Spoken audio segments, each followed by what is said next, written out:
Now, very first story, government has resolved to fix the crisis in the banking sector in a bid to help prevent a total collapse. This was disclosed by Finance Minister Ken Ofori-Atta at the commissioning of a multi-purpose building for the West Africa Center for Crop Improvement at the University of Ghana. Mr. Ofori-Atta says managers of the collapsed indigenous banks failed to observe good corporate governance. He says it will be necessary to crack the whip for the good of the economy. Emmanuel Jivenu has the rest of the story. The West Africa Center for Crop Improvement building is among 3 centers of excellence established in Ghana and funded by the World Bank to promote regional specialization that addresses challenges facing the sub-region. The facility will help train plant breeders with expertise to improve the indigenous crops that feed the West and Central African sub-regions. Delivering his address at the event, Finance Minister Ken Ofori-Atta challenged tertiary institutions to assist in the transformation of the agricultural sector to drive government's agenda of a Ghana beyond aid. I think really, the challenge, even as we seem to ignore the universities, is the universities also being able to develop models to really test whether what we decide to do is actually yielding the results or whether we are throwing money away.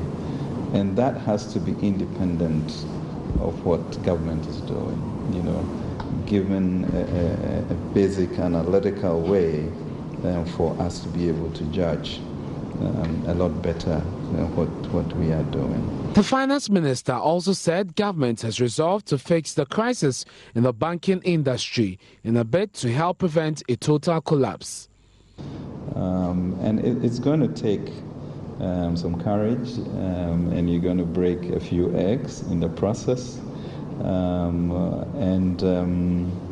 because we have to do it what we are doing. We are in the middle of a banking restructuring, and it's a very difficult thing because you are meeting some very strong people in the society. And you are going, but once you deeply believe that is the right thing to do, I think it's worth the fight for it. And let's take agriculture as that type of fight, and just stand strongly on the Lord and just let it happen. Vice-Chancellor of the University of Ghana, Professor Ebenezer Oduro Owusu, reiterated his commitment to making Legon a world-class citadel of excellence by the next decade. He further said the building will help eradicate food insecurity in the sub-region. Since its inception, WACI has enrolled 114 PhD students from 19 South, East, West, and Central African countries, and has graduated 52 highly qualified and competent plant breeders. WACI graduates have demonstrated the value of quality plant breeding education in the region and made the WACI program a model for sub-Saharan Africa and beyond.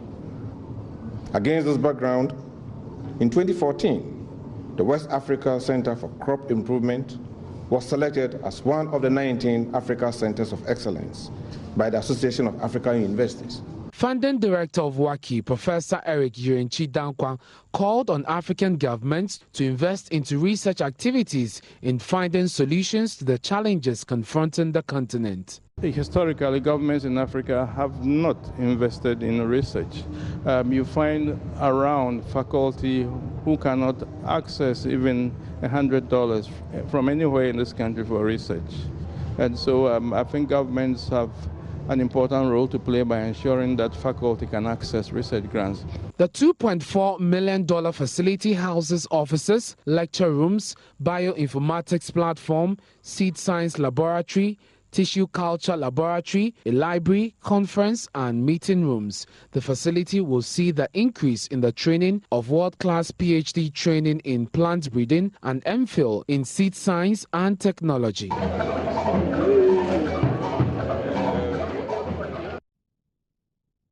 Well, in a related development, 700 contract staff of the now defunct Beige Bank have been served notice their services will no longer be required by the newly established Consolidated Bank Ghana, which inherited them. The mass layoff comes even before management of the new bank decides after its first 60 days which of the permanent staff it intends to retain. The Employment Committee of Parliament is however unhappy that the Bank of Ghana has left it to CBG to decide the fate of the workers, especially without any conclusions about the entitlement. Ranking member on the committee, Dr. Kwabena Donko, tells my colleague Elton Brobe the central bank has simply ignored the plight of the workers in its action against the banks. He also accused the Trades Union Congress of lacking leadership in ensuring the workers' interests are protected. New bank, Ghana Consolidated Bank, is a new entity, completely new entity.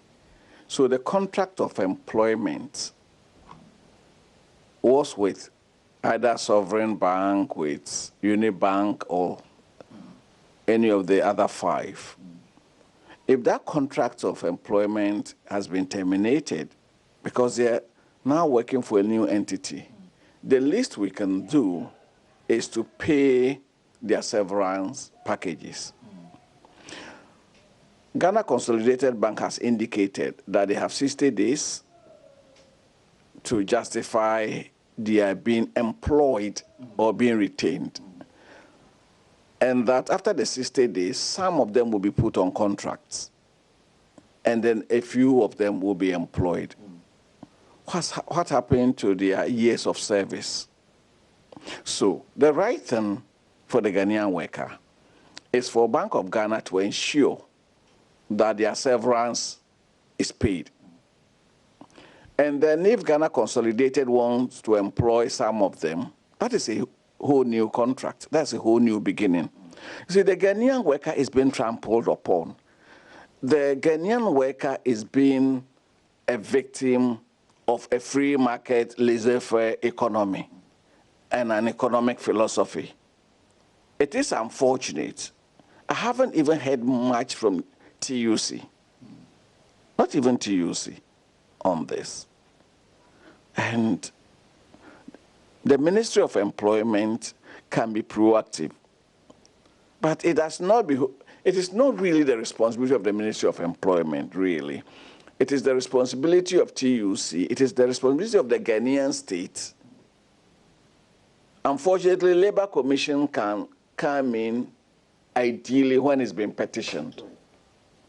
And I don't know whether any of these workers, if they have not, I will encourage them to petition Labour Commission. But Bank of Ghana ought to know better. Have they dismissed a single worker for this magnitude of mess they have thrown the financial sector into? They have not. My final question will be Well, financial consultant Dr. Daniel Sedo says sacked workers of the collapsed banks can only receive severance packages if government borrows beyond the over 8 billion cedis it is taking up because of the banking crisis. Dr. Sedo says the new bank cannot afford to pay exit packages of the workers because of the dire financial state of the previous employers. He was speaking on the Super Morning Show.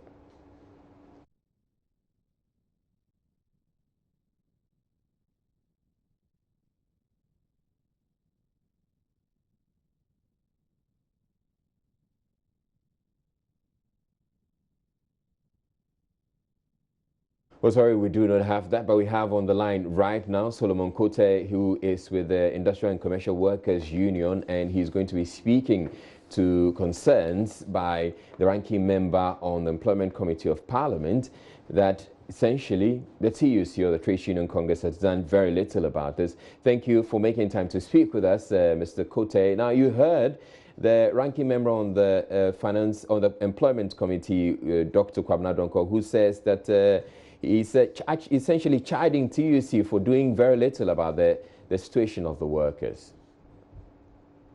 I think, unfortunately for him, he hasn't got it right because if he knows a little about the Labour Act, workers have been empowered by law to join unions so that unions can protect them. If you are not in the domain, if you are not in that substate, nobody can just jump from outside and come for your protection. These workers have attempted over the period to join unions, but one way or the other, they haven't been successful. So what has happened to them now, one would say it's a contributory factor of how they themselves, when they had all the opportunity under the sun, where the law would support them to have a union at least to clothe them with such a protection, they didn't do it. So at this point, the ICU in particular have decided to do what the lawyers may call pro bono, jump into their defense and see how best people help and support them. This is what we are doing. So it is not wholly true, and there's no iota of truth that the organized labor in this country have not done well when it comes to workers' welfare. Indeed, you cannot even go to court in somebody's name. If you are going to court, you go to court in your own name. And if we want to defend these workers, they must give at least a mandate to enable those unions that are willing to come to their aid have something to do. So we would never agree with him on any score for saying that we haven't done it. We have done a lot for Ghanaian workers. If he wants to debate us and catalog it, we'll show him what more we have done. All right, Mr. Kote, let's stay with the issue of these 700 workers, contract staff who have been laid off. Does it mean that because they didn't belong to any union, they don't have any rights at all, and you can't do anything about their situation? The first thing we must revert our minds to, when they were in base capital, what was the terms of contract? Any employment, you'll be given offer of appointment. The offer of appointment will stipulate what your conditions during the period that you are working should be. And then you, the new employee, you are expected to give an acceptance. So if in that offer and acceptance, they've agreed that anytime you, the employer, you don't want me, give me 1 month or 2 weeks notice, or in lieu, pay me salary and let me go. And that circumstance application, and they have just done that according to their terms of contract, so be it. But if there is nothing like that, okay, with what has happened, then we will come in and see how best we can establish them. So it will be too quick for anybody to condemn, Consolidated Bank Ghana Limited, that what they have done is right or wrong. We will need to revert our minds to what terms and conditions are they working at the time this unfortunate situation has actually arisen. Mr. Kote, the other issue that's come up is that at the time the banks went down, or if you were working with any of these banks and the bank has collapsed, the bank doesn't exist anymore, and so there's nobody to go to demand those conditions that you signed. Is that accurate? Well, that is correct, because when an institution is declared insolvent, there is nothing for anybody to go and scramble for. But in this particular case, Bank of Ghana says, I've taken over the assets and liabilities, which therefore, in one breath, could include what these workers could have gotten. Okay, so until now that we have not opened the negotiation, maybe we will keep, as ICU, some of these debates to our chest. Because clearly, for Bank of Ghana to say that we are going to use over 5.8 billion to salvage this situation, then it means they have done some estimation and they know what could have ordinarily got into these, workers.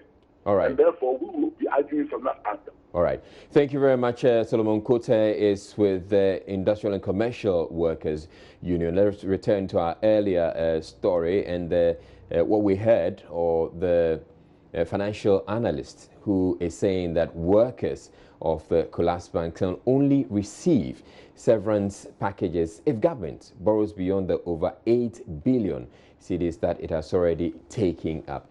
Essentially, he is saying that as it is, if government decides to go ahead to pay the exit packages, it will have to be at the expense of the taxpayer. Wish they could be helped. They are victims of all that has happened. But the truth of the matter is that the position of the companies they work for is negative. And the priority will go to depositors and creditors. And if you sort out the depositors and creditors, very likely there will be no money. So if there's no money, they cannot be paid. If we all agree that they should be paid, it means we have to raise the money, pay more tax for them to be paid. As simple as that. It's unfortunate, but that is what has happened to us. That is why you expect responsible leadership, because we have so many people working who must look after the business properly to look after everybody. We're taking a break. You're on Join Us Prime, but there's more news ahead. Stay tuned.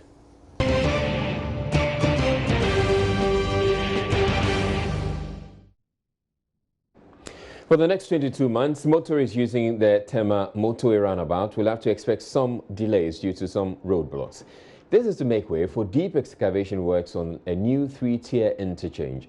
Joy News' Matilda Vamaga has more in the following report as the Ghana Highway Authority gives a facelift to some of the 12 alternative routes created in the metropolis.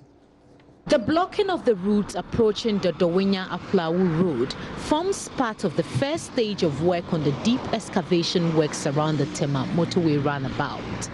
Motorists from the Aflawu stretch will have to move towards the TT Brothers intersection, continue to the roundabout, and make a right turn just around the Shell station to join the detour road that links to the motorway. This is just one of the 12 diversions that have been created on that stretch to ease up traffic congestion likely to come up for the next 22 months of the project. Already, some drivers and pedestrians are raising concerns about the absence of designated bus stops. Harbour Road. Yeah, I think it is a good project, but the only challenge we are having now is that most of our customers or our passengers are coming from the long distance, from Plao, Adan.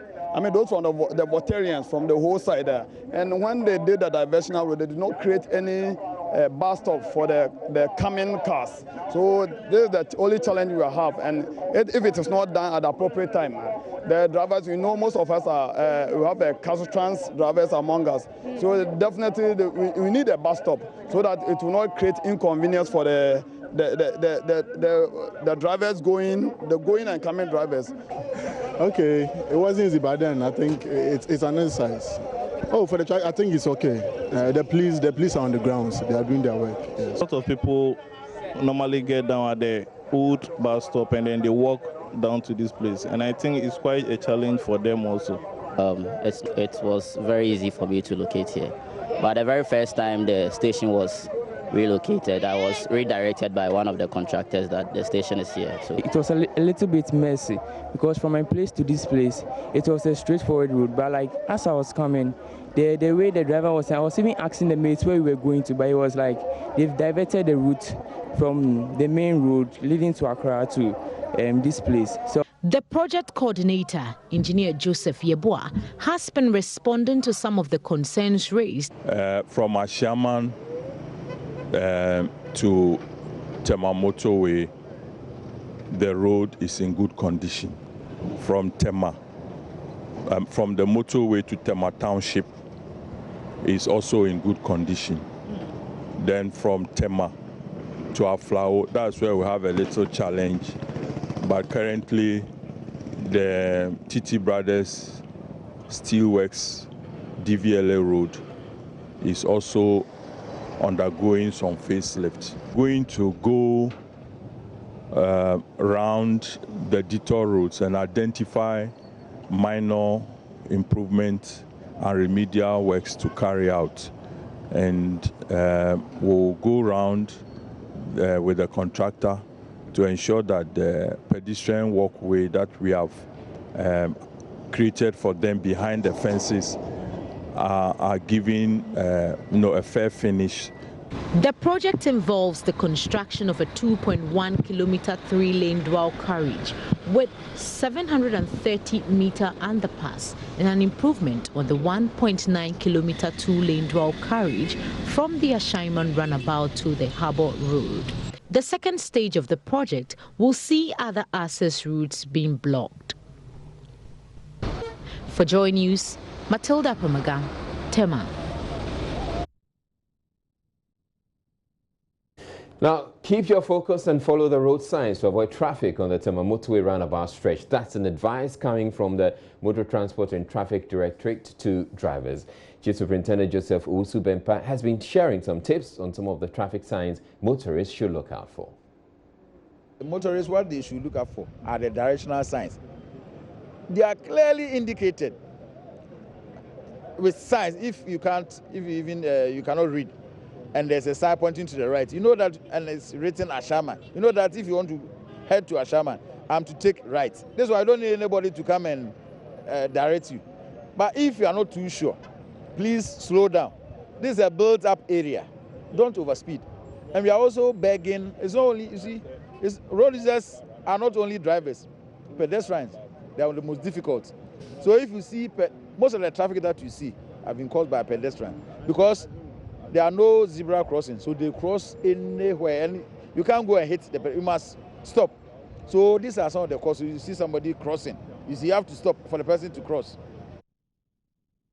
Well, Chief Superintendent Osubempa has some advice for male drivers who easily get distracted by ladies when driving.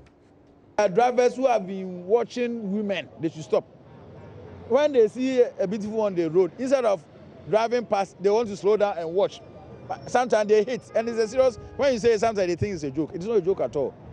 There was a program that we did. We invited the drivers, and it was one of their main concerns that the women should be focused. For focus, you see, you can be focused, but when you are driving and you see somebody with that tight something, and a normal human being, you watch. You know, somebody has come out with a song saying that Ghana for a pension will be a pension, and people are watching. Therefore, you be focused, but you can't. It's not everybody that will be focused. You will be focused. Another person will look and come and hit, and they have been killing people. Sometimes the accidents that happen, you can't imagine. How did this happen? The person was driving. There was no speeding. How come the car somersaulted? How come he hits another person? These are some of the distractions. In fact, it's a source of distraction. So when you dress moderately, if you're in your car, fine. But if you want to, some of them to deliberately, they want to walk on the streets, perambulating, they'll go to the out there and then come back, doing nothing. Just showing that other people will be watching and they'll be hitting their vehicles. It's not good. Well, Emmanuel Abaji Riafe is here to bring us the business news. Before then, though, let's take a recap of today's top stories.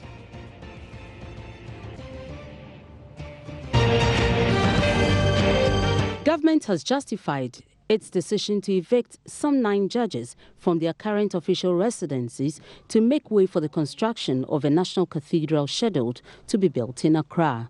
John Peter Amewu, who was Lands and Natural Resources Minister, told Joy FM Monday that the government had no issues with the proposed site for the edifice, per the proposal by the Reverend Asante Enchi-led committee.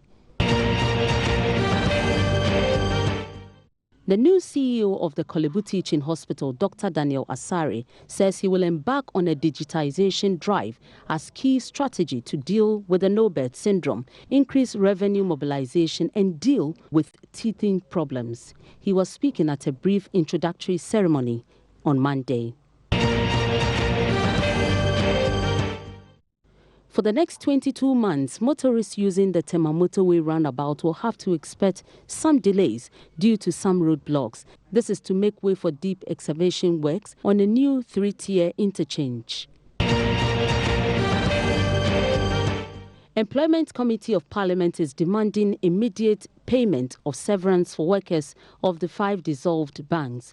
The committee is also accusing the Trades Union Congress and the state of failing to protect Ghanaian workers as uncertainty surrounds future employment of the affected staff. Meanwhile, financial consultant Dr. Daniel Sedo says sacked workers of the collapsed banks can only receive severance packages if government borrows beyond what it has already done.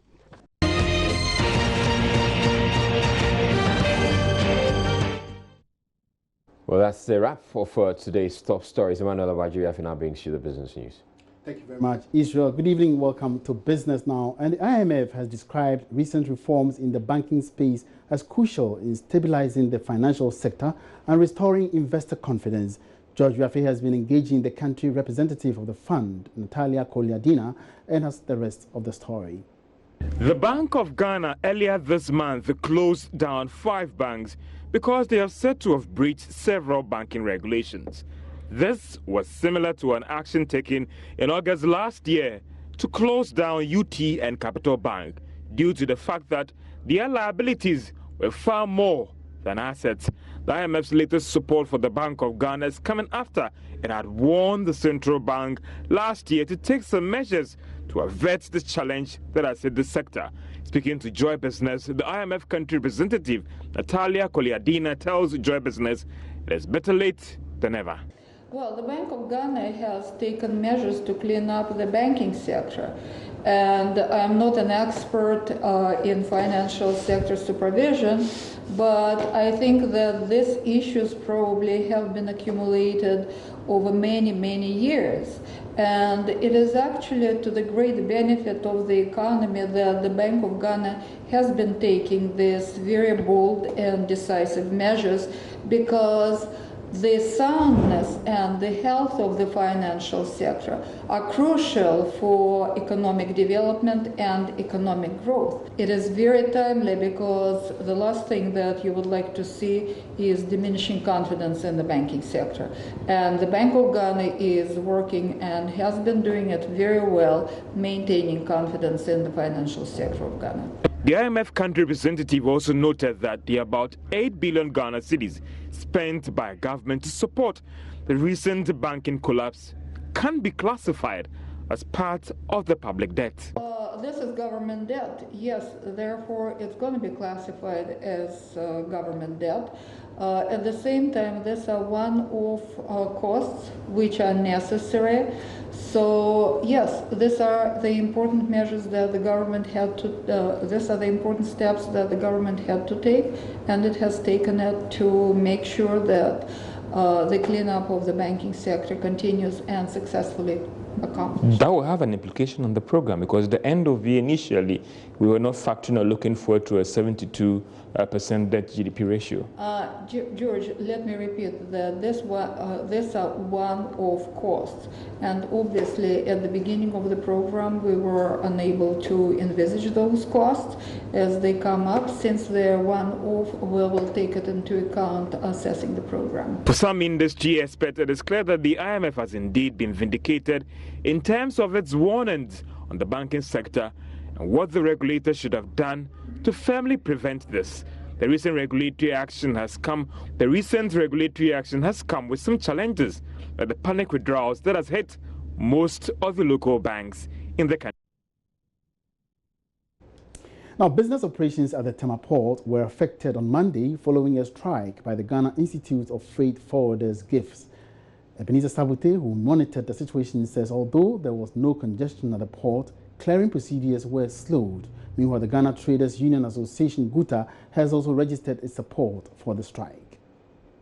The Ghana Union of Traders Association, GUTA, is expected to join the Ghana Institute of Freight Forwarders to continue the strike from Tuesday, despite calls by the Customs Division of the Ghana Revenue Authority to halt the action. According to GIF, series of meetings with authorities for a withdrawal of the policy have been futile, hence the current action. Executive Secretary of the Ghana Institute of Freight Forwarders, Eddie Akron, says they will wait until government comes out with a clear direction on the implementation of the cargo tracking note system. Let the business aspect overrule the policy, the solution you want to bring. That is when we begin to have a problem. Because what we're seeing now is that if you look at the kind of, what is going to accrue to these people when they bring this policy comes to pass, believe me, we are in a lot of trouble. And it's a few people who would want to enjoy from this. We cannot allow that to happen. We are citizens of this country, and we will make sure that this does not happen. So the sector commander has taken our views. He says he's going to carry it to the commissioner. We're going to wait for him. But as it stands, our 3-day thing is unabated. Believe you me, this is happening in all sectors where we are present. It is happening in Alubo, Takrady, Aflao, KIA, and Takrady. We are in constant communication with them, and this is happening. So believe me, we are not alone in this, and we will continue this until this thing is suspended. So for the next 3 days, we will do this, and we are not doing this for any selfish reasons. We are not afraid. We want to save this country. Meanwhile, some importers and exporters who spoke to Joy Business have vowed to halt doing business at the port if the policy is not amended. They're fighting for the clients are not being informed about the challenges that they're going to face when they are supposed to go through this CTN issue. One, they will have to purchase that platform, okay? And it's going to be a cost on the buyer. Meanwhile, Sector Commander for the Ghana Revenue Authority at the Tema Port, Dr. Okun Apia, is warning that a prolonged strike by the Ghana Institute of Freight Forwarders could lead to a possible diversion of goods from the port of Tema to neighboring countries. He was advising members of the GIF to use laid-down mechanisms at the port to resolve the misunderstanding between some aggrieved business operators and the Ghana Revenue Authority over implementation of the cargo tracking note system. I keep saying that we are on the field, we are on the ground, and the industry, we are not controlling the industry. Should there be a situation where this industry collapses, where it collapses, then we are going to disappoint our clients. And I went to the field, containers have been positioned, and I could see some desperate clients of yours standing by their goods. And are we sure we can disappoint them? Then next time, when the demonstration is over, we call them to give us jobs to do. What we are doing, if we don't use this grievance mechanism, what we are going to do now to resolve it for now, don't you think at the end of it we are going to lose job to the other competing ports? So please, I'll plead with you, President, you were here. Yeah, crises come, but they are managed. And that's all in business for tonight. Many thanks for your company. Well, the Passport Office at Ridge here in Accra, the Scholarship Secretariat, and some bungalows belonging to the Appeals Court judges had to be pulled down to make way for the construction of a national cathedral. Other structures on the stretch are also expected to be pulled down to free the enclave for the 5,000-seater state-of-the-art Bible Museum and Documentation Center. Komla Adom visited the heavily secured area and brings us this wrap. From the Ridge Circle, headed for the Accra International Conference Center, the land stretch on your left, about 6 hectares close to Ghana's Parliament, will soon have all the buildings pulled down. The Passport Office, which is in the center of this enclave, and other structures, including bungalows of 9 appeals court judges, are going to be demolished for the project. And from where I stand in front of the Judicial Training School, which is expected to go down to, a bungalow belonging to one appeals court judge sits. The property shares a wall with the training school. In there, some individuals are moving in and out of a room, pulling out shirt hangers, shoe racks, and other room fittings. Not too far from the Maritime Authority office, more bungalows, some constructed only 5 years ago, will no longer be here. Still at East Ridge, right in my shot, you can see one of the bungalows belonging to the appeals court judges, which is going to be affected by the exercise, which is expected to pave way for the construction of the cathedral. Earlier, we were at the other avenue, which also housed one of the judges, and we are told that this entire enclave houses at least 9 appeal court judges, and then these bungalows belonging to these judges are going to be affected. The Scholarship Secretariat, also in this enclave, light brick red and cream painted, antiquely built, will also go down. This is the Scholarship Secretariat right here at Ridge. This is one of the buildings that is going to be affected by the demolition exercise to make way for the construction of a 5,000-seater cathedral that President Akufo-Addo promised to be a monument to celebrate Ghana's 60th anniversary. It is expected to have gardens and concave structures housing a chapel, baptistry, music school, choir rehearsal space, as well as Africa's first Bible Museum and Documentary Center. It will also be a house of prayer for all people and will host state occasions, which are usually held at the Independence Square and the Accra International Conference Center. Right, so just to give you an idea which area is going to be affected or is going to be demolished, as you heard in Komla Adom's report, this is the Ridge Roundabout, and this is a Castle Road. This Castle Road leads to the Accra International Conference Center, which we have somewhere down there. But this is the area we're talking about, this particular area, and we have the Passport Office somewhere right here.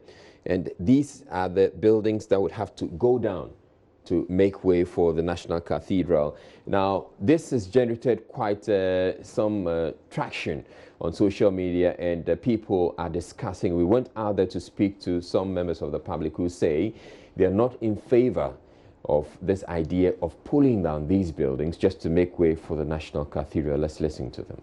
I do stand with the people that the government should locate another land, because we have a lot of lands in Accra and outside Accra, and whereby you can acquire that one at a lesser cost than demolition and compensate them. I prefer they find another place and then they build, because we have more lands, so they can go there and then buy a land or acquire land and then they build it. But here it will cost a lot. It will cost a lot. I don't side with them, because if they have decided to put up a building, which is a national cathedral, I think they have to have or find a way or a place to put that very huge building than destroying or demolishing other buildings within the center of the city. Destroying all this property and building another national cathedral for the, why don't the government find a place and build the cathedral over there than destroying those properties? So I stand with the people. The people are right. So the government should go and find land somewhere and build a national cathedral. The government has so many lands and can build elsewhere, because demolishing those properties wouldn't be fair to the people. Yeah, so I think I stand with the people. Well, in March 2017, President Akufo-Addo broke grounds for the construction of the National Cathedral, intended to host national events of religious nature. Over a year down the line, the controversy about the construction, is just deepening. Here is a wrap of events so far and what appears to be an indication that the president knew what he was bargaining for. In March 2017, after just 2 months in office, President Akufo-Addo cut sword for the construction of a national cathedral. This was greeted with mixed reaction. While some Ghanaians maintained that the venture was unnecessary, others thought it was a step in the right direction. But President Akufo-Addo, perhaps with a glimpse of what the future holds, said he anticipates challenges that will characterize the construction. One of the significant developments of the past year was the commissioning of an architect for the Cathedral project. I'm proud to announce to the nation that we have commissioned one of the most iconic of contemporary global architects and a son of Ghana. Throughout history, what has distinguished the great cathedrals and those with a national character is the broad mobilization of the entire community in support of the building and maintenance of the cathedrals. Before the cathedrals, this was true of the temples and the tabernacle. On Sunday, the 25th of February this year, I visited the Washington National Cathedral to go and worship, and was reminded once again of this truth. The challenge of building Ghana's national cathedral, therefore, relates to the mobilization of our people in support of the project. The broad representation of the Ghanaian Christian community at this event shows the emergence of a national coalition that will arise and build the cathedral to the glory of God. It took President Akufo-Addo 1 year to put a 13-member committee in place to supervise the construction of the cathedral, with an additional responsibility of raising funds. With ignited debate about the construction of the cathedral, a section of society is asking if it is necessary to demolish structures, including some judges' bungalows, for work to commence. Former Lands Minister John Peter Amewu explains. In this case is that because of those existing bungalows, there will be a need for demolition. And so what we did, therefore, was to identify, well-built residential facilities of topmost quality. We've invited the judges, together with people from lands and natural resources, and each and every building that was made available for them to satisfy. In fact, all right, and we're taking a break to bring you Showbiz. Ms. G will be joining me in a bit. Stay tuned. Workers of the Council for Scientific and Industrial Research, CSIR, are accusing the Ghana Municipal Executive Clement Wilkinson of being involved in sand winning business on their land. The management as well as staff at the research facility through a demonstration this morning poured out their frustrations. Joining us is Joshua Smith has more. We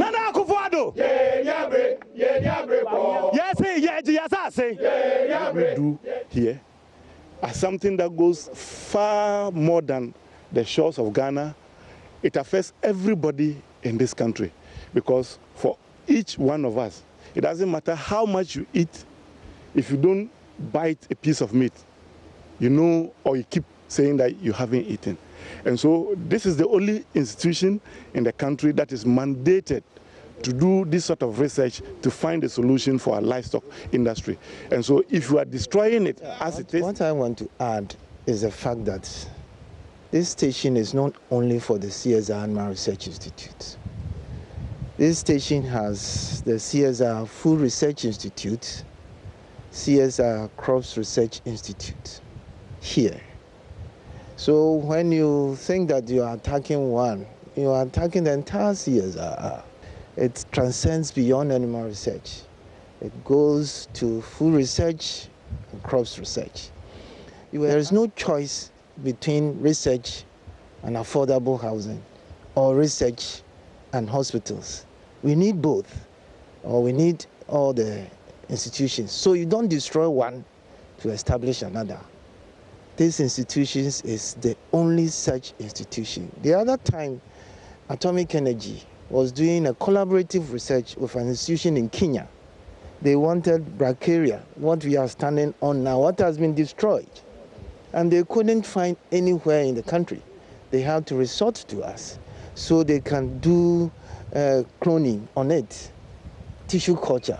And that is the only way by which we can support this national cause. This individual thinks that this is ordinary grass and he destroys it. If we allow him to continue doing such things, then it means we do not understand what it means to do research as a people. We do not understand the implications of what he's doing. Carbon sequestration, and this thing that he was talking about, it is not only for that individual alone. We are in touch with the Global Research Alliance, and so PhDs upon PhDs upon PhDs are going to be trained to understand the issues of how to use cultivated pastures to mitigate climate change. Friday, I was in a meeting with the DC, and all that he's saying is, well, he has received some information that this area has been sold out for affordable housing.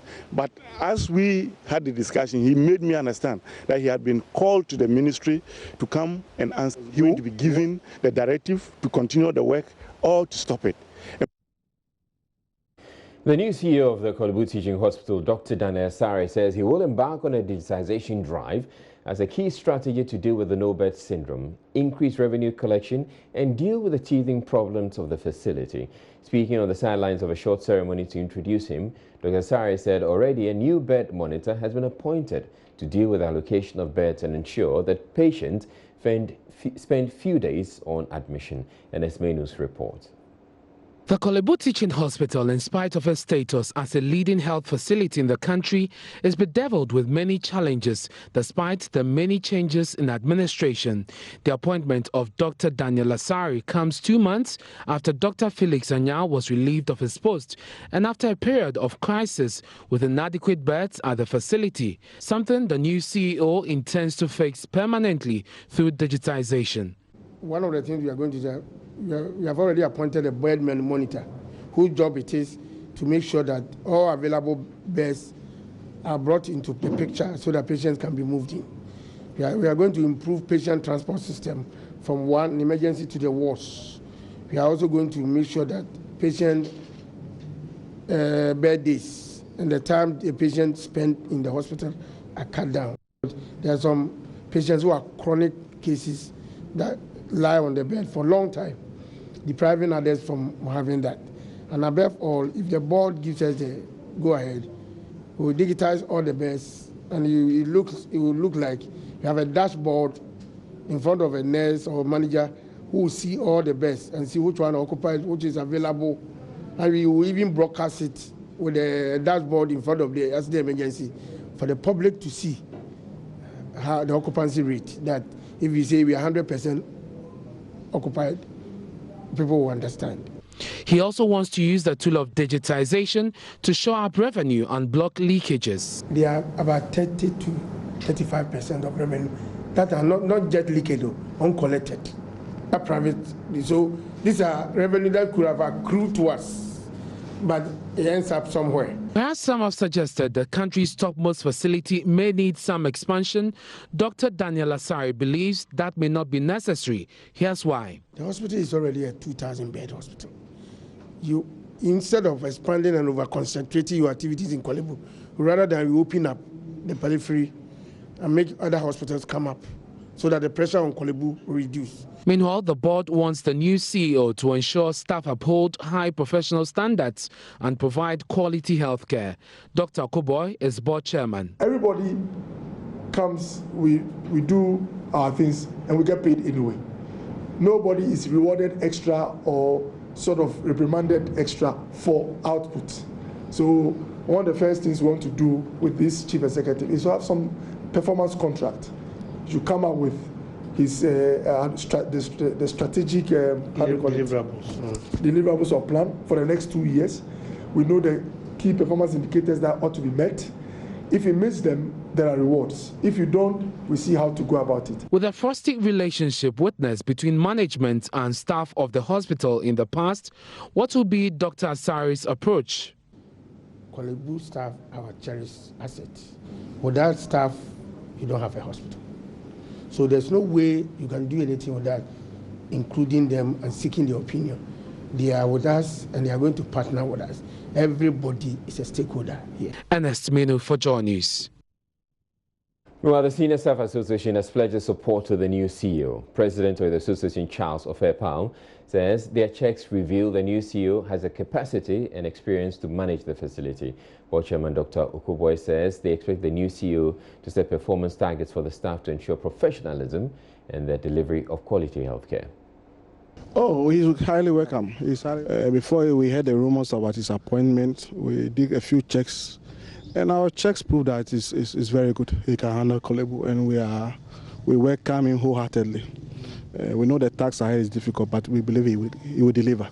He will deliver. What gives you that confidence that he will be able to handle this facility? Oh, his track record, where he has come from. He has a vast experience in the public sector, managing healthcare institutions. I think he was in Sunyani, he was in Koforidua, and he was in Cape Coast. Cape Coast, he was in a transition from Cape Coast Hospital to a teaching hospital. So he has the knowledge about how teaching hospitals operate. And I think that's a plus for him. And looking at his demeanor, the way we met him before he was introduced to the press, we met the board chairman. And I think the approach is different from what we've seen as the Senior Staff Association. This time we are commending the board chairman, Dr. Okoboy, and then we're also commending the CEO and management, because they invited us to tell us their plans, and we also, whatever we had to say, we also told them. And I think that... And you're saying that this approach has never been the case in the past? No. That's never been happening before. We have always been seen as recalcitrant people, litigants, but because last year, for example, I told them at the meeting that the last time the senior staff met the previous board was at the disciplinary committee, where we took them to court, suing them for contempt because they were violating procedures. But this time we didn't have that one. We have a board chairman who has invited us. He has explained his vision. We have a new CEO who was introduced to us, and then the vision of that was also explained. And I think that's what Korle Bu needs.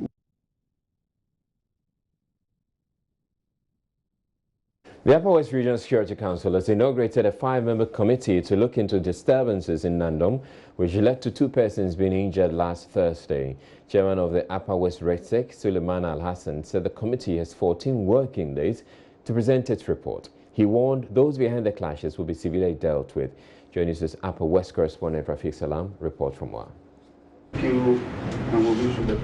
Inaugurating the 5-member committee, Upper West Regional Minister Alhaji Suleiman Al-Hassan stated that this is the second time in many months that the Regional Security Council, REDSEC, has had to set up a committee to look into disturbances in the region. a seemingly tribal conflict arose in Nandam some few days ago, and we at RESEC cannot sit down unconcerned and watch things, hence the inauguration of this committee. There is the need for the committee to delve deep into the matter, and any person found culpable will have to be dealt with accordingly. In the meantime, we wish to appeal to all factions in the matter to remain calm and give the committee the needed and necessary support and cooperation to function effectively. The committee has members drawn from the Judicial Service, Peace Council, Traditional Council, and the Nandam District Assembly. The secretary is from the Upper West RCC. The committee has 14 working days to submit its report. Alhaji Suleimana urged members of the committee to be dispassionate and do a thorough job that will help bring finality to the matter.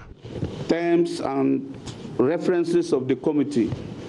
These will include A, to investigate causes both immediate and remote leading to the disturbances. 2, to assess the conduct of all the factions in Nandam in the disturbances. 3, to assess the cause of damage or the extent of damage caused in the course of the disturbances. Finally, the committee will have to make recommendations and suggestions to addressing matters arising from the disturbances and advice on how to avert such occurrences in the future.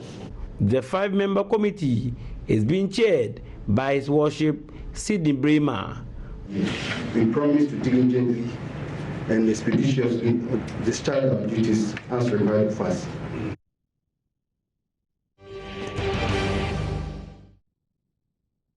And here's a recap of today's big stories.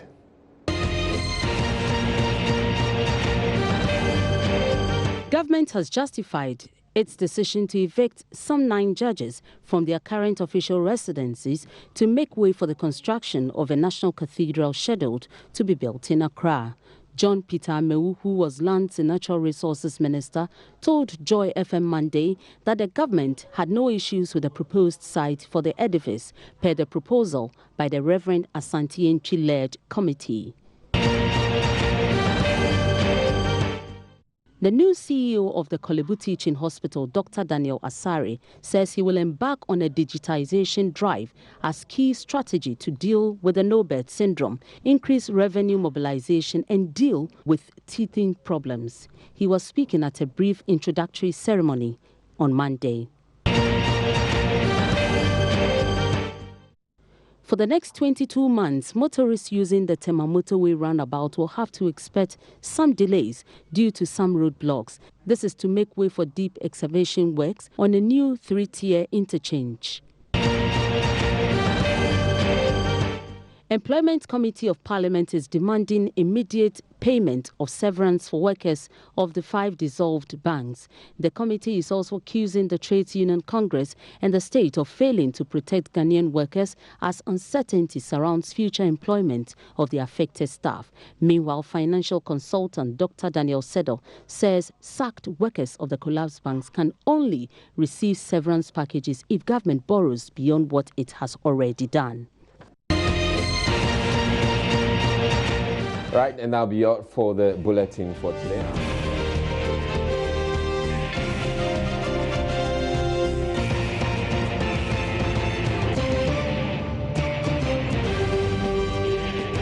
This is Joy News Prime.